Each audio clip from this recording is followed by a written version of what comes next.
Hello there, a warm welcome to the EU Observers Chat Show. Let's talk about EU.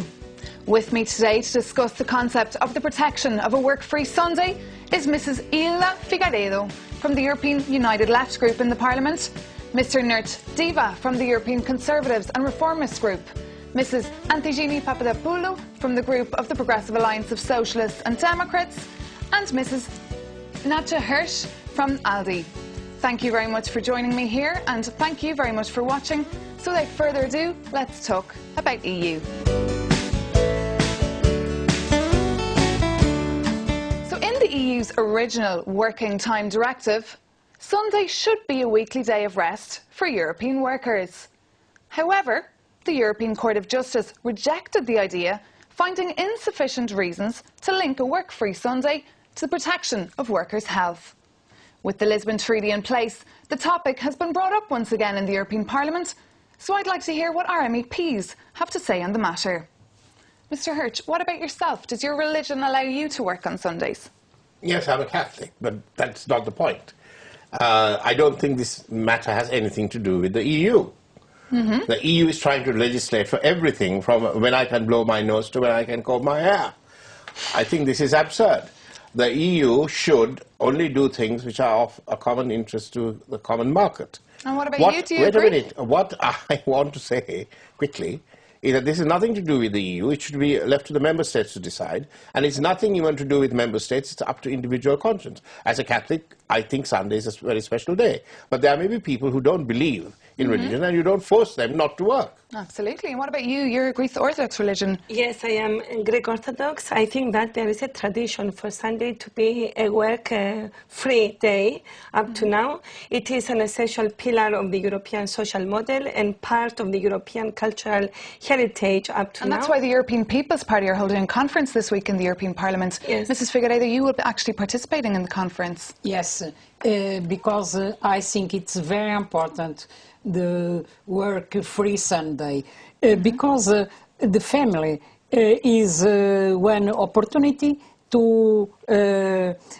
stay with their children. There's so many bridges there at this stage. I couldn't imagine everyone just stopping on a Sunday. They do. No. Yeah, yes, it depends on the federal state, because it is not the same regulation in the whole Germany. So I think it is important to have this decision where the people live. And I think it is very important to be aware of that. We never will have a work-free Sunday, because what to do with hospitals, police, firemen, of course, people the in emergency hotels. services. But so, the majority of the workers has one possibility to stay with their families, because why should this be Sunday, Mrs. Figueiredo? It is a right, one right of the workers a long of time, and the majority, not only the hypermarkets, but the schools, the factory, the agriculture, the service, and so on. This is a matter for member states. This is a matter for national governments, national parliaments. To each individual country, there are different needs and different cultures.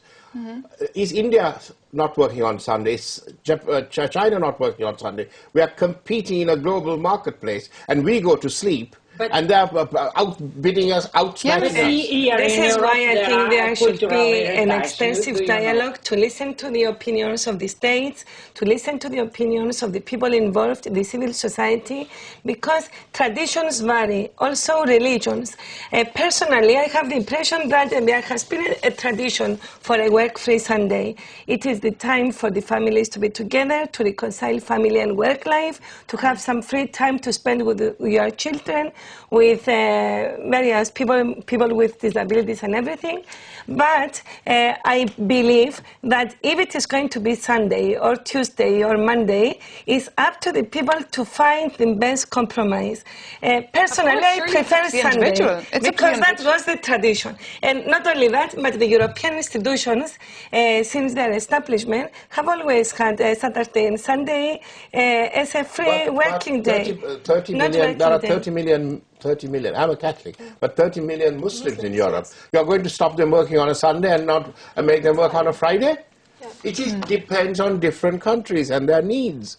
You can't do one-size-fit-all European piece of legislation. It is nonsense. This is why we want to have a discussion, and in the Parliament there could be a possibility for all the views to be heard, and we find the best compromise on this issue. And as long as there is full respect of the rights of the working people, because there are too many people working on Saturdays and Sundays, even though there are some studies... But some people like working on Sundays. I mean, you get overtime. Yes. Let them do The it. trade unions are supporting it. As long as students like to work on Sunday because then that's the only time they can earn some money. Yeah, and they have less stress in the week, so they can concentrate on the university and they can work on Sunday. So it's perfect. But one day free for everybody, all the family, is very, very important.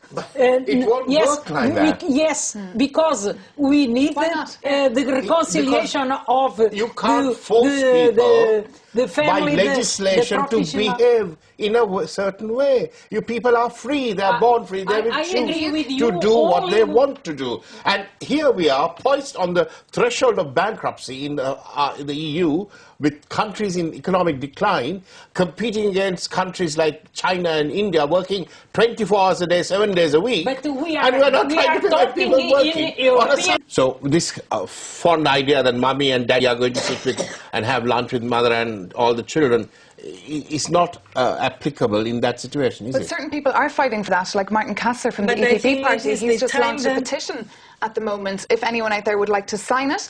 And he's saying that mummy and daddy belongs to me on a Sunday. And he's already got 10,000 people, according to his Facebook site, in the EPP, where with an electronic signature. And he's looking for 1 million. But if you're looking at a country where half the people who got married have divorced, and they're living in different parts of the country, and the children are doing something else, how are you going to compel them all to come together on Sunday? This is not the case in all the 27 European countries. Exactly. Up to now, it's a different thing for different countries. One second.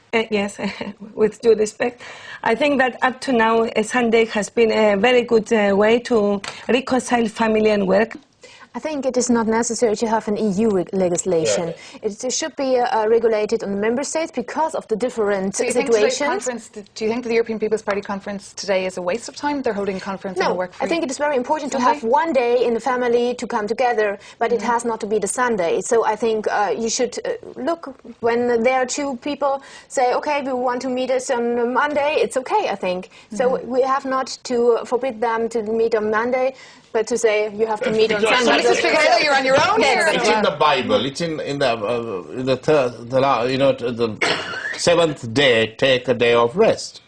I'm a Catholic, so I know that and I respect that. But I will not impose that on other people who don't want to take a day of rest. I think it's a matter of democratic discussion, and depending on the culture, the way of thinking of the people, this is why the civil society's attitude and opinion is very important.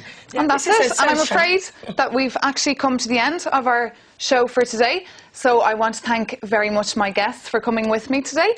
And remind you that we will be back again next month looking at the topic of divorce, which might be of interest to you all again, but divorce in the case of cross-border couples. So do come back. If you would like to comment on today's debate and tell us whether you would sign Mr. Kasser's petition, please do send us an email at video@euobserver.com. But for the moment, from me, Maeve McMahon, thank you very much for watching. Goodbye.